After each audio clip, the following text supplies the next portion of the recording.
Olá, olá, meus alunos, minhas alunas, todo mundo bem? Preparados aí, bem animados para iniciar o nosso módulo de Direito Eleitoral, Lei das Eleições, de forma bem didática, bem objetiva, bem direta e o melhor, bem atualizada, porque a aula de hoje já vai estar incluído aí as alterações em 2021 pela Emenda Constitucional 111 e as alterações também que tivemos aí em setembro, outubro de 2021, incluído na Lei das Eleições. Então, o nosso curso aqui, ele funciona dessa forma. O curso é bem atualizado. Teve uma mudança na legislação, a gente grava novamente a aula. Essa aula de hoje, ela já tinha sido disponibilizada, e eu gravei novamente por conta que teve atualização. Então, você sempre está estudando por um material atualizado, beleza? Então, vamos lá. Início aqui a nossa aula de hoje, Lei das Eleições. Essa parte inicial da Lei das Eleições é algo que a gente já conhece, a gente já tem noção, só precisa conhecer como é que está na lei, né? Mas a gente vai trabalhar também hoje com as coligações, com as federações, que é a novidade. Sabe o que é federação? Vai saber hoje, foi incluída em 2021. E também trabalhar com as convenções partidárias. Então, vamos lá. Essa parte, como eu falei, não é muita novidade. A eleição para presidente, vice-presidente, governador, vice-governador, prefeito, vice-prefeito, senador, em todo o país acontece no primeiro domingo de outubro. Isso aqui é ok, né? Primeiro domingo de outubro, caso tenha segundo turno, vai para o último domingo de outubro. Então, a eleição acontece no primeiro domingo de outubro, primeiro turno. Se tiver segundo turno, é no último domingo de outubro. E essas eleições são realizadas, aqui são chamadas popularmente, né, de eleições gerais e aqui de eleições municipais. Acontece simultaneamente a eleição geral para presidente, vice-presidente, governador, vice-governador, senador, deputado federal, deputado estadual e deputado distrital. Aqui, por exemplo, acontece, supõe, em 2022, tem essas eleições. 2 anos depois, em 2024, eu tenho as eleições municipais. Aí, 2 anos depois, em 2026, tem eleição geral para presidente, governador, deputado. Depois, 2028, aqui, ó, 4 anos aqui, 4 anos aqui, tem eleições municipais para prefeito, vice-prefeito e vereador. Será considerado eleito o candidato a presidente ou governador que obtiver a maioria absoluta de votos, não computados os brancos e os nulos. É interessante você conhecer, já foi disponibilizada essa aula, dos sistemas eleitorais, sistema majoritário, sistema proporcional, para entender essa questão do primeiro turno, quando é que vai acontecer, quando é que vai acontecer o segundo turno. Então, já foi explicado lá, eu não vou aprofundar muito aqui, beleza? Se nenhum candidato alcançar a maioria absoluta na primeira votação, que é 50% dos votos mais um, vai ter o segundo turno, como eu falei, no último domingo de outubro, concorrendo os dois candidatos mais votados e considerando eleito o que obtiver a maioria dos votos. Então, cuidado. Ó. No primeiro turno, para a pessoa ser eleita, caso nas eleições para presidente, governador e para prefeito de municípios com mais de 200 mil eleitores, a pessoa precisa ter a maioria absoluta, já ganha em primeiro turno, que é 50% dos votos, mais um. Caso ela não alcance a maioria absoluta, aí vai para o segundo turno. No segundo turno, que são os dois mais votados, a decisão é por maioria dos votos. Então, se ganhar por um voto, já ganhou. Não é mais maioria absoluta, é só maioria dos votos. Muito cuidado com esse parágrafo segundo, porque ele fala o seguinte: se antes de realizar o segundo turno ocorrer morte, desistência ou impedimento legal do candidato, convocar-se-á, dentre os remanescentes, o de maior votação. Muito cuidado, por quê? Tivemos uma eleição que antes de ocorrer o primeiro turno, ocorreu o falecimento de um candidato, que foi Eduardo Campos, candidato a presidente, ele faleceu. Nesse caso, como não tinha sido feito ainda o primeiro turno, a vice dele, que era Marina Silva, ela assumiu, ela se tornou a candidata. Mas, caso já tivesse tido o primeiro turno, tivesse lá o A e o B, tá aqui esperando o segundo turno, tá entre o primeiro e o segundo turno, e ocorre o falecimento de um candidato, aí eu não vou chamar o vice dele, não. Eu vou chamar o terceiro colocado. Eu vou chamar, por exemplo, o C, que ficou em terceiro, ele que vai ocupar aqui essa vaga. Então, cuidado com isso daí. Se for antes do primeiro turno, como já aconteceu, o candidato Eduardo Campos, acho que todos lembram disso daí, foi bem trágica a morte dele, a vice assumiu. Agora, se a morte dele, se, vamos supor, já tivesse tido ocorrido o primeiro turno, ele ficou em primeiro ou em segundo, passou para o segundo turno e lá aconteceu o falecimento dele. Aí, nesse caso, a vice, que era Marina Silva na época, não ia assumir. Eu ia chamar o terceiro colocado. Beleza? Na época ela era Dilma, Aécio e o Eduardo Campos, eram os três primeiros ali. Então, vamos supor, se ficasse Eduardo Campos e Aécio, eu ia chamar a Dilma. Ficasse Eduardo Campos e Dilma, eu ia chamar o Aécio para figurar ali no segundo turno. A vice dele não poderia assumir, tranquilo? Então, cuidado com esse parágrafo segundo aqui. Se na hipótese dos parágrafos anteriores permanecer em segundo lugar mais de um candidato com a mesma votação, qualificar-se-á o mais idoso. Aqui é o seguinte, mas eu posso ter 200 mil candidatos. Professor, 200 mil candidatos. Vou botar aqui 20 candidatos. Isso é muito exagerado, não. E aí, no primeiro turno, né? Ok. Para o segundo turno, só vai os dois mais votados. Mas imagina que o A teve 500 votos, o B teve 300 votos e o C teve 300 votos. O A, ok, já está no segundo turno. Mas aí, o B e o C, eles empataram. Como é que eu vou desempatar isso aqui? O mais idoso. Então, se o C for o mais idoso, aí ele passa para o segundo turno. Tranquilo? A eleição para presidente importará a do candidato a vice-presidente com ele registrado, o mesmo aplicando para as eleições de governador. Isso aqui é bem tranquilo, né? Hoje, você pode até, professor, para que isso? Mas é porque por muito tempo no Brasil existia a votação por presidente e por vice-presidente. Você votar no presidente e no vice. Às vezes você podia votar no vice de outra pessoa. E já aconteceu várias vezes. Do presidente ser de um partido, partido X, e o vice ser do Y. O vice lá da chapa não foi eleito. Isso daqui acabou, não é mais possível. Hoje, quando você vota na chapa, presidente e vice. Quando elege, elege os dois juntos. Da mesma forma, governador e vice. Elegeu, elege os dois juntos, tranquilo? Será considerado eleito prefeito o candidato que obtiver a maioria dos votos, não computando os brancos e nulos. Isso daqui é para os municípios com menos de 200 mil eleitores. Que aí teve, por um voto, a pessoa está eleita. Agora, se o município tiver mais de 200 mil eleitores, aí eu vou ter segundo turno. Aí, para ele ser eleito, ele precisa da maioria absoluta no primeiro turno, se não tiver, vai para o segundo turno. A eleição do prefeito importará a do candidato a vice-prefeito com ele registrado.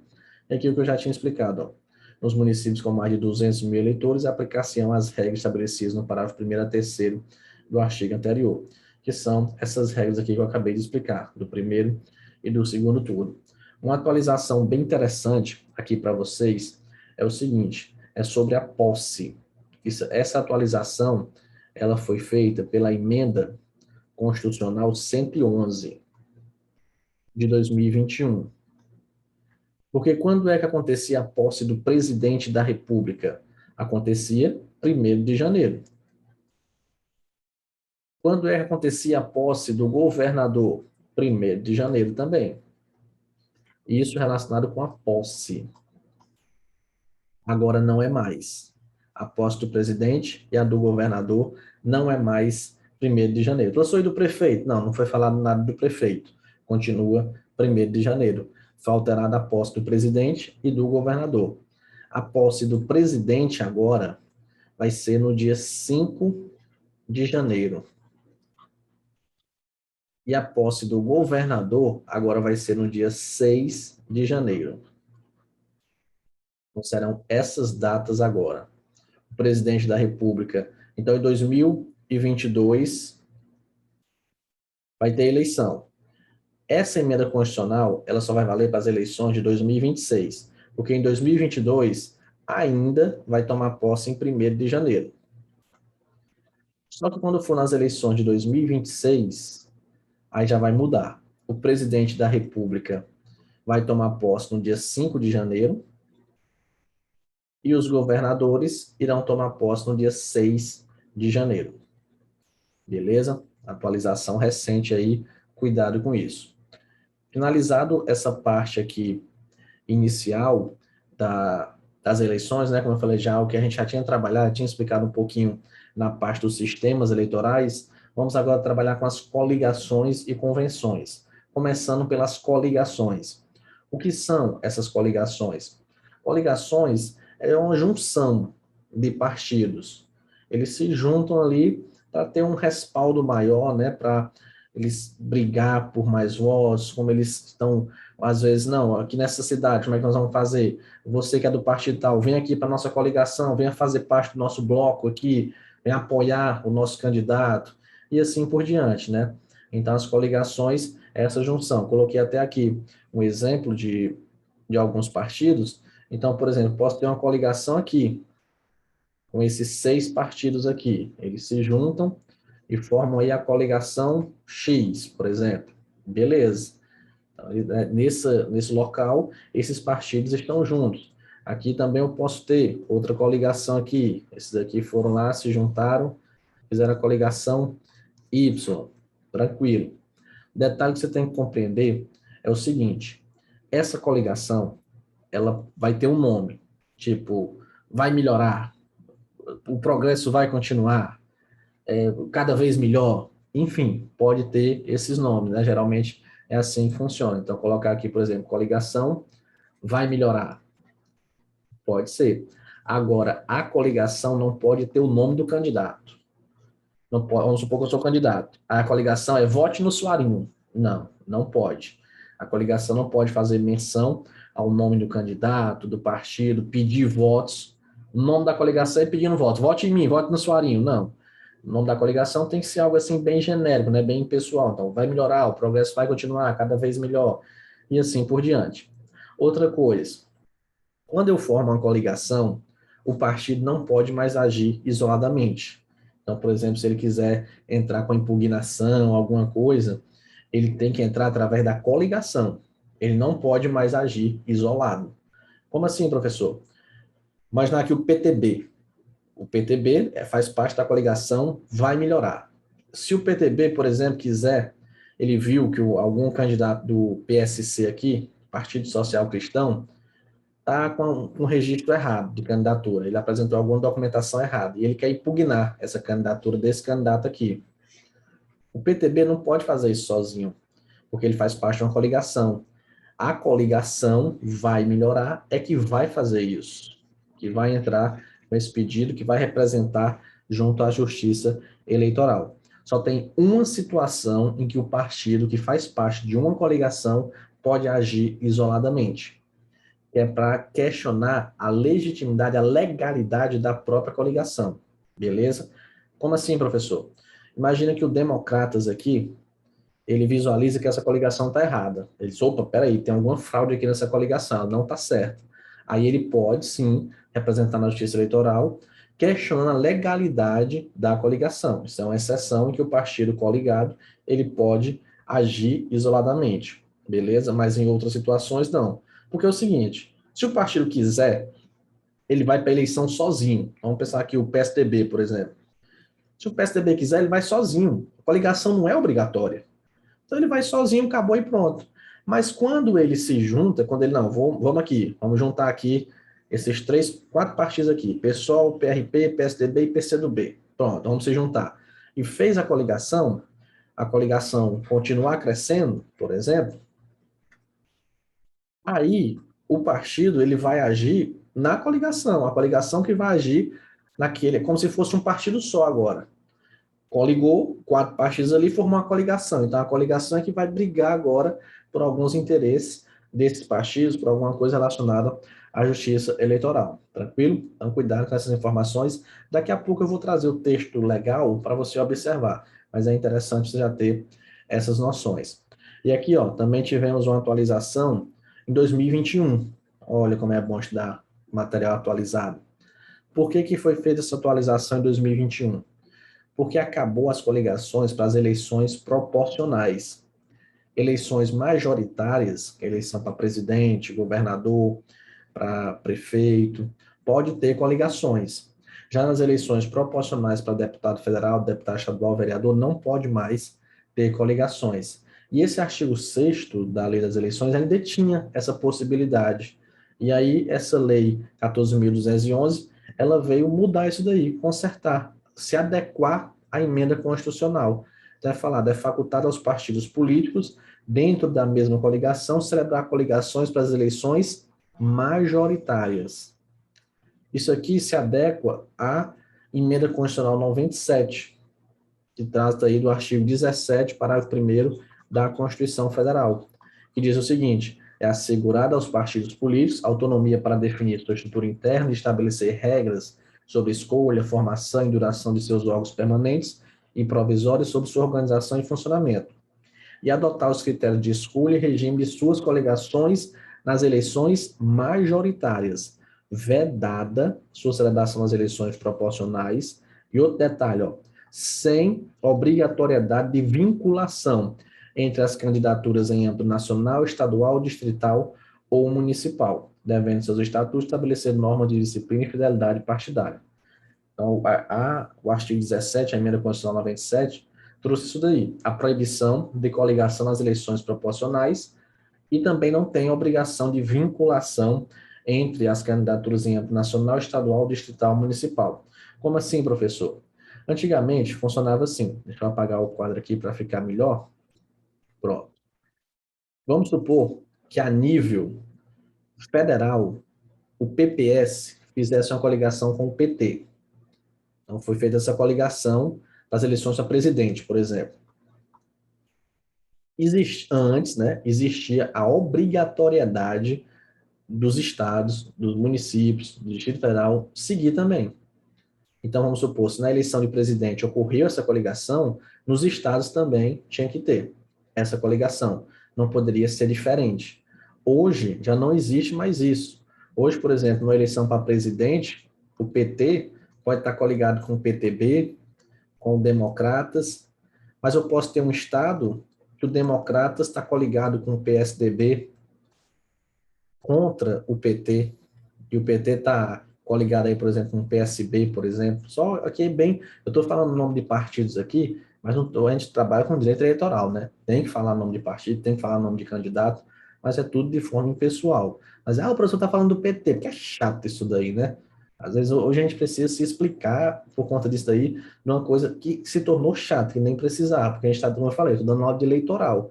Mas se a gente não falar, às vezes pode pensar, não, por que o professor deu exemplo do PT? Por que ele não falou do outro? Por que ele não falou do PSDB? Aqui é só exemplos, meu patrão. Estou falando dos principais, né? Vamos ser até o conteúdo. E nessa politicagem velha chata para danada que tem existido, essa bipolarização que tem existido aí, né? Então, vamos lá. Então, aqui, o que acontecia? Na eleição do presidente, PT e o PTB faziam a coligação, mas não tem a obrigação de seguir isso aí no Estado. São inimigos históricos, né, o PT e o PSDB, e já teve municípios, estados, que fizeram coligação. No município, o PT estava coligado com o PSDB. Inimigos históricos, mas naquele município, não, aqui juntou, ok. Pode, é possível, não existe mais a obrigatoriedade de seguir. Não, agora vai ser assim. Pode ser que num estado seja assim, no outro estado seja de outro jeito, e assim por diante. Tranquilo? Aqui o que eu tinha explicado para vocês, ó. A coligação terá denominação própria, que poderá ser a junção de todas as siglas do partido, sendo ela atribuídas prerrogativas, obrigações de partido, e deve funcionar como um só partido, no relacionamento com a justiça eleitoral e no trato de interesses interpartidários. A denominação da coligação não poderá coincidir, incluir ou fazer referência a nome ou número de candidato, nem conter pedido de voto para o partido político. Eu também já tinha explicado isso daqui, mas como eu falei, a gente explica, depois traz o texto legal para você fixar. Continuando aí, na questão das coligações, na propaganda para eleição majoritária, a coligação usará obrigatoriamente, sobre sua denominação, a legenda de todos os partidos que a integrem. Na propaganda para eleição proporcional, cada partido usará apenas sua legenda sob o nome da coligação. A gente não tem mais coligação para eleição proporcional, né? Então, esse texto aqui, eles deveriam ter tirado também quando retiraram do artigo 6º aqui. Acho que eles não visualizaram isso daqui. Questão da eleição majoritária, a coligação vai ter lá todos os partidos, né? O PX, PM, PA, PD e assim por diante. Beleza. Na formação de coligações, deve-se observar o quê? Quais são as normas que eu vou observar para formar a coligação? Na chapa, podem inscrever-se candidatos filiados a qualquer partido político dela integrante. Então, é o seguinte, vamos supor que o PX, PA e o PC fizeram a coligação. Pode acontecer a situação, como já aconteceu, por exemplo, do prefeito ser do PX e o vice ser do PX também, mesmo existindo a coligação. Pode. Não existe a obrigação de serem partidos diferentes. Não. O ideal, lógico, é, por exemplo, que o prefeito fosse do PX e o vice fosse do PA, até para dar uma oxigenada maior, né, na campanha. Mas também pode ser do mesmo partido, o prefeito e o vice, da mesma forma o governador e o vice-governador, o presidente e vice-presidente. O pedido de registro dos candidatos deve ser subscrito pelos presidentes dos partidos coligados, por seus delegados, pela maioria dos membros respectivos do órgão executivo de direção ou por representante da coligação. E os partidos integrantes da coligação devem designar um representante, que terá atribuições equivalentes à de presidente do partido no trato de interesse e representação da coligação no que se refere ao processo eleitoral. Então, o partido vai designar, esse representante aqui vai estar junto ali da coligação, vai designar esse representante. Sobre os delegados aí, é interessante você conhecer isso aqui, é muito cobrado em prova. A coligação será representada perante a Justiça Eleitoral pela pessoa designada na forma do inciso 3º, que foi o que eu acabei de explicar aqui, ou por delegados indicados pelos partidos, podendo nomear. Então, cuidado aqui com a quantidade. Eu vou ter 3 delegados perante o juiz eleitoral, 4 delegados perante o TRE e 5 delegados perante o TSE. Então, 3 perante o juiz eleitoral, 4 perante o TRE e 5 perante o TSE. Olha o bizu aqui para você lembrar, porque esse aqui é muito cobrado em prova. O 5, ele parece muito com o S. Olha aí, ó. Irmãos gêmeos. É porque esse aqui é mais gordinho e esse aqui é mais fitness. Mas eles são muito parecidos, ó. Olha aí. Esse aqui ficou até mais gordinho. E aí você vai lembrar. 5 é no TSE, ó, 5S. E aí você vai descendo. Se eu tenho 5 no TSE, no TRE vai ser quanto? 4. No juiz eleitoral, 3. Pronto? Beleza. O parágrafo 4º, que eu já tinha até explicado. O partido político coligado somente possui legitimidade para atuar de forma isolada no processo eleitoral quando questionar a validade da própria coligação durante o período compreendido entre a data da convenção e o termo final do prazo para impugnação do registro de candidaturas. Tranquilo? A responsabilidade pelo pagamento de multas decorrentes de propaganda eleitoral é solidária entre os candidatos respectivos partidos, não alcançando outros partidos, mesmo quando integrantes de uma mesma coligação. Cuidado para não confundir isso daqui, não é subsidiária. A responsabilidade ela é solidária, tranquilo? E agora vamos trazer esse assunto novo que com certeza vai cair em prova. A próxima prova aí de TRE, de TSE, que cobrar direito eleitoral, vai cobrar isso daqui, que são as federações. Foi incluída aí pela Lei 14.208 de 2021. Vamos analisar o que é essas federações. Vamos fazer aqui a leitura do artigo 6A para você entender. Aplica a federação de partidos todas as normas que regem atividades dos partidos políticos no que diz respeito às eleições, inclusive no que se refere à escolha e registro de candidatos para as eleições majoritárias e proporcionais, arrecadação e aplicação de recursos em campanhas eleitorais, a propaganda eleitoral, contagem de votos, obtenção de cadeiras, prestação de contas e a convocação de suplentes. Então, já tem uma diferença da coligação para a federação. A coligação, ela só acontece nas eleições majoritárias. Já a federação acontece nas eleições majoritárias e proporcionais. Então, o que significa, professor, essa federação? A federação, é a junção de dois ou mais partidos.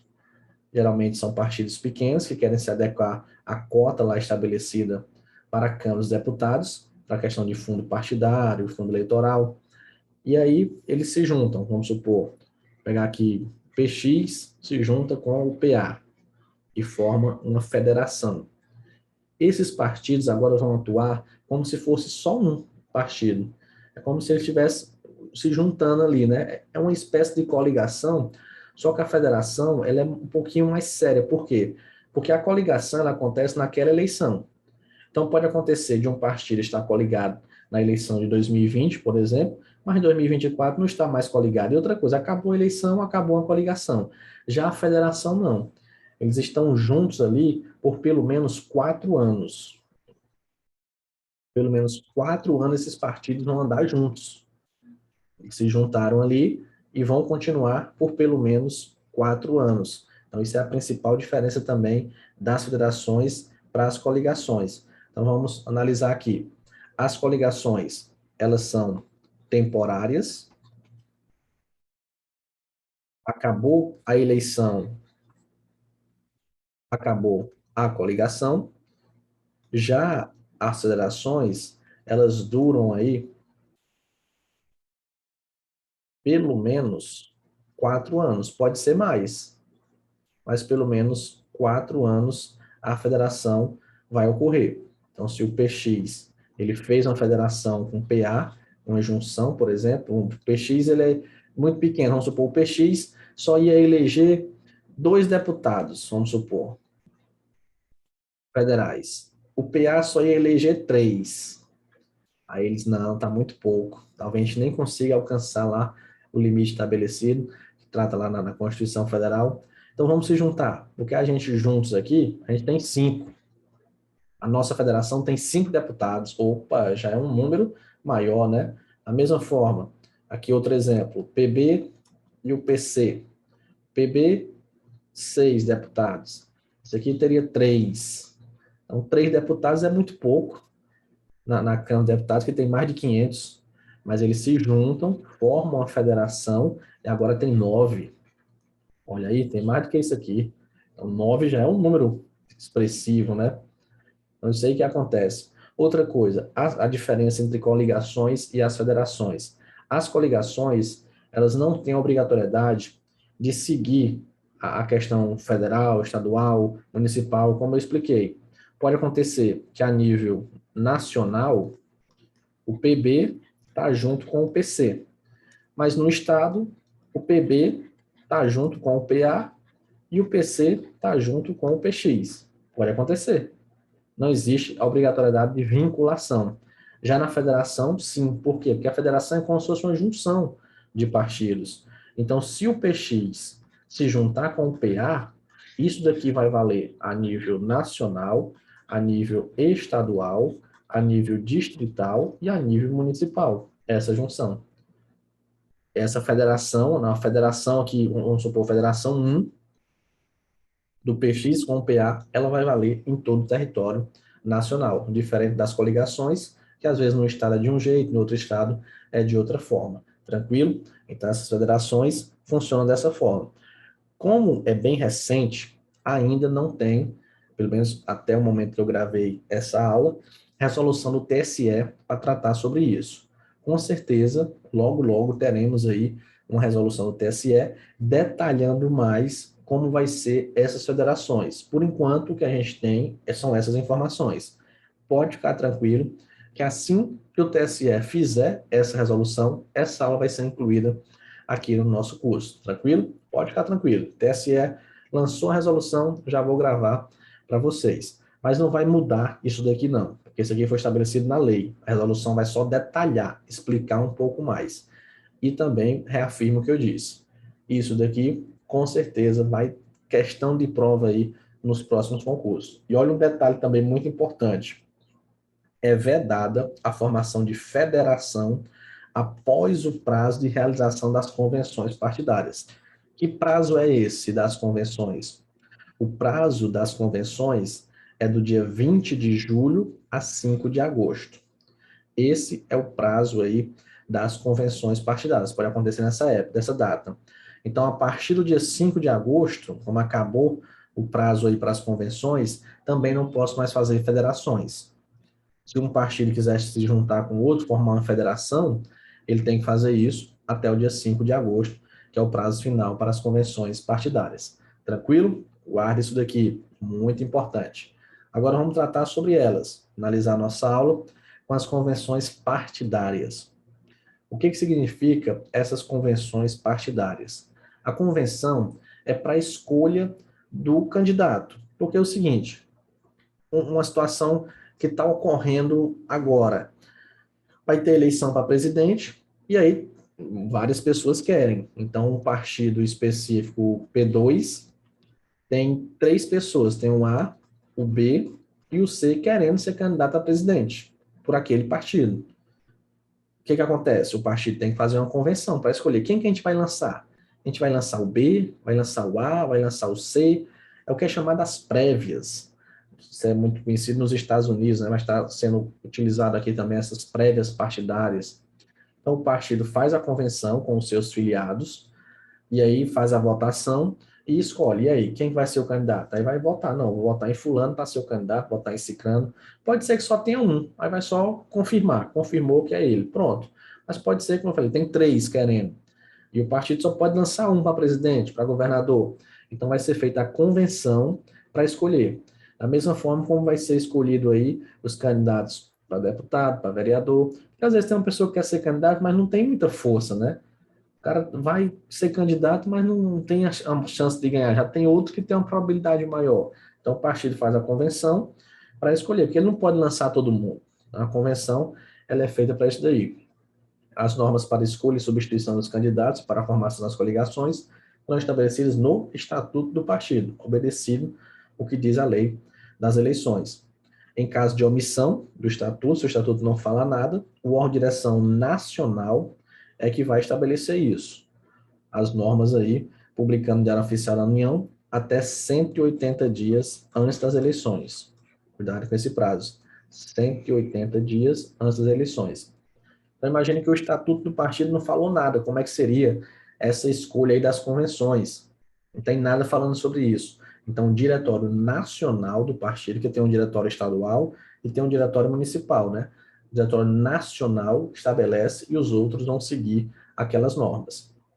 Se a convenção partidária de nível inferior se opuser na deliberação sobre coligações, as diretrizes legitimamente estabelecidas pelo órgão de direção nacional, nos termos respectivos do estatuto, poderão esse órgão anular a deliberação e os atos dela decorrentes. Como eu acabei de falar, o Diretório Nacional vai estabelecer as regras que devem ser cumpridas pelos diretórios estaduais e diretórios municipais. Caso eles não concordem, o diretório estadual não concorde com aquilo, ele pode buscar essa anulação, dizer, ó, tá errado, o que o Diretório Nacional está fazendo não está certo, não. Essas anulações devem ser comunicadas à Justiça Eleitoral no prazo de 30 dias após a data limite para o registro de candidatos. A data para o registro de candidatos é até o dia 15 de agosto. Então, esse prazo de 30 dias vai até o dia 15 de setembro. Essas anulações devem ser comunicadas na Justiça Eleitoral no prazo de 30 dias após a data limite para o registro de candidatos. Se da anulação decorrer necessidade de escolha de novos candidatos, o pedido de registro deverá ser apresentado na Justiça Eleitoral nos 10 dias seguintes à deliberação. Cuidado com isso. Como assim? Vamos imaginar que o Diretório Nacional disse, ó, nós só vamos lançar, só um exemplo aqui, bem hipotético, 5 candidatos. Cada estado aí vai lançar 5 candidatos para deputado estadual. Não pode ter mais do que isso. O diretório estadual não concorda. Não, isso aí está errado e tal, e busca anular. E consegue anular e diz, não, agora nós vamos ter 10 candidatos. Podemos lançar 10 candidatos a deputado estadual. Aí, nesse caso, vai ter novos candidatos aí, né? Os que forem escolhidos pode ser que sejam alterados, vai ter a inclusão de outros, né? Então, como da anulação ocorreu a necessidade de novos candidatos, esse pedido deve ser apresentado na Justiça Eleitoral nos 10 dias seguintes à deliberação. Então, foi feito hoje, nos 10 dias seguintes tem que ser feito logo ali o registro dos novos candidatos. Como eu já tinha explicado, a data das convenções, elas vão ocorrer do dia 20 de julho até o dia 5 de agosto. Geralmente, os partidos fazem num prazo ali limite, no dia 3 de agosto, 4 de agosto, 5 de agosto, nos últimos dias. Mas se quiser fazer antes, pode fazer também. A convenção é a escolha aí dos candidatos. Depois que fizer tudo ali, vai ser lavado em ata, em livro aberto, publicado pela Justiça Eleitoral e publicado em 24 horas em qualquer meio de comunicação. Então, a ata é o que aconteceu. Foi feito isso, foi escolhido candidato tal, foi escolhido aquilo outro. Eu pego essa ata do que aconteceu na convenção, publicada pela Justiça Eleitoral, vou publicar em 24 horas em qualquer meio de comunicação. Esse dispositivo aqui, ele foi declarado inconstitucional. Mas eu vou explicar aqui para vocês o que é que funcionava. Até coloquei aqui, ó, vid adin. Então, ele foi declarado inconstitucional. Ainda está na lei das eleições, mas ele foi declarado inconstitucional. O que significa ele? Era o seguinte, se a pessoa já fosse detentora de um mandato, deputado federal, ela não precisava passar pela convenção novamente. É como se fosse uma candidatura nata. Como assim, professor? É o seguinte, 2022 vai ter eleições aí para deputado estadual, deputado federal, e cada partido vai fazer a sua convenção escolhendo. O que acontecia antes? Se uma pessoa foi eleita, por exemplo, em 2018, a deputada estadual, ela já ocupava o cargo de deputado, ela não precisava passar pela convenção. Ela, não, eu já sou candidato pelo partido. Vamos supor, se o partido tivesse 10 vagas, ele agora só tinha 9, porque uma já era daquele cara, já estava garantido. O STF considerou isso aqui inconstitucional, porque fere aí a livre escolha do partido, a participação, né, de pessoas também, porque pode ser que o cara foi eleito em 2018, mas pode ser agora em 2022 e o partido não queira mais ele, né? Mas aqui se tornava quase uma obrigação, o partido era obrigado a segurar aquela candidatura daquela pessoa. Pode ser que o partido não queira mais. Então agora vai ter uma nova convenção, ele pode ser escolhido nessa nova convenção, como pode ser não escolhido. Parágrafo 2º, para a realização das convenções de escolha de candidatos, os partidos políticos poderão utilizar gratuitamente prédios públicos, responsabilizando-se por danos causados com a realização do evento. Aqui é o seguinte, que é utilizado muitas vezes a Câmara Municipal para fazer a convenção, o prédio da Câmara, né? Um estádio, um ginásio poliesportivo, então pode utilizar sim, gratuitamente, esses prédios públicos, responsabilizando se tiver algum dano pelo evento. Para concorrer às eleições, o candidato deve possuir domicílio eleitoral na respectiva circunscrição pelo prazo de 6 meses e estar filiado aí, uma filiação deferida pelo partido no mesmo prazo. Filiação partidária aí, no prazo de pelo menos 6 meses aí, antes das eleições. Também o domicílio eleitoral tem que ser comprovado no prazo de 6 meses.